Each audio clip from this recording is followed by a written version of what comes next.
within each man and woman lays the most powerful wealth creation tool on the planet. Yet for most, this incredible wealth builder rests dormant and undiscovered. It's been said that more gold has come from the mind of men than has ever been dug from the crust of the earth. Welcome to Wealth Sense, the only program designed and equipped to awaken your gold mind and unleash for you the mysteries of true riches and wealth.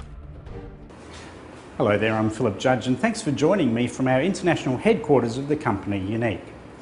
Have you ever thought about that at the base or the core of today's vastly complex and highly interconnected, sophisticated economies lies one very simple thing that makes it all work?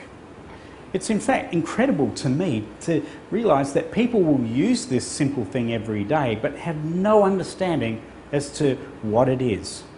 Even more so, in fact, is the fact that economists spend their entire lives studying and researching it, and yet you put a group of economists together in a room and none of them will agree to what it is, how its elements are, and how it should be created and used. More so, I think, is the fact that most people will pursue it and work, in some cases, incredibly hard for it their entire lives, but have no understanding about how deeply and profoundly it can shape their lives and, in fact, even shape their futures. You've joined me for what's going to be a 7-part series into this simple thing. Do you know what it is yet? Let me tell you, if you haven't guessed already, I'm talking about a thing called money. So in this 7-part series, what I'm going to try to do is illuminate for you what money truly is, what it should be representing, what its elements are, how it should be used, and then we're going to look at a life cycle or a cycle of money that's existed throughout all of history. From that, we're going to draw some really very important conclusions for us living today on planet Earth. We're going to identify where we are in the cycle of money itself. We're going to learn some of the lessons from history by looking at this cycle, and then from there we're going to lay down some principles for us to be able to face the days ahead. So join me now in this 7-part series into the life cycle of money. So let's go to the whiteboard now and examine in detail each one of these 7 steps in the life cycle of money. It's the same 7 steps that I said earlier has always existed in this life cycle. The first one is that a free market emerges. So what I want to do now is quickly explain to you what a free market is and what are the elements of the free market itself. So let's take a hypothetical scenario that a group of people move to a new land, or maybe it's the people that are growing back into an area or a civilization or a region where there was a past economic collapse. Straight away, people start applying their labour to the earth, or what we call the resources that is hosted by the earth itself. I want to make a very important point here.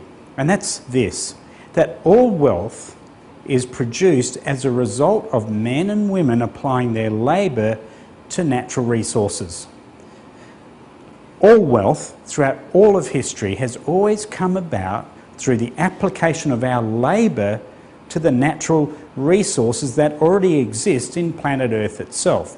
So what happens is people come into this new area and they start applying their labour to natural resources. For example, one man may enjoy raising beef cattle and he applies his labour to putting together a herd of cattle and then looking after the cattle and raising the young calves and putting together a good strong herd of cattle themselves. Another man prefers to till the land and he becomes a gardener and he'll produce fruits and vegetables, for example, or maybe he produces grain.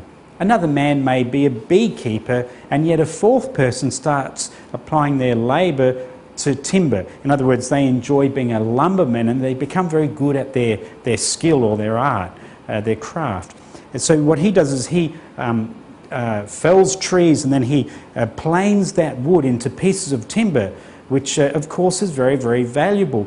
All of these things, the cattle, the fruit and vegetables, the grain, the honey from the bees or the timber itself, becomes so valuable because It's the result, or it's the production, if you want to use that word, as a result of the labour of men and women being applied to the natural resources. So that's what this free market is all about. Now think about this element of it. Naturally, a trading market will automatically come together because you see, the man who produces the timber is not producing food, and of course he's going to be hungry. Meanwhile, the gardener that makes the fruits and vegetables needs to build a home to put his family in, and he needs timber for that. So straight away there's this element of the necessity for man and women to trade. This is actually called a thing called the division of labour.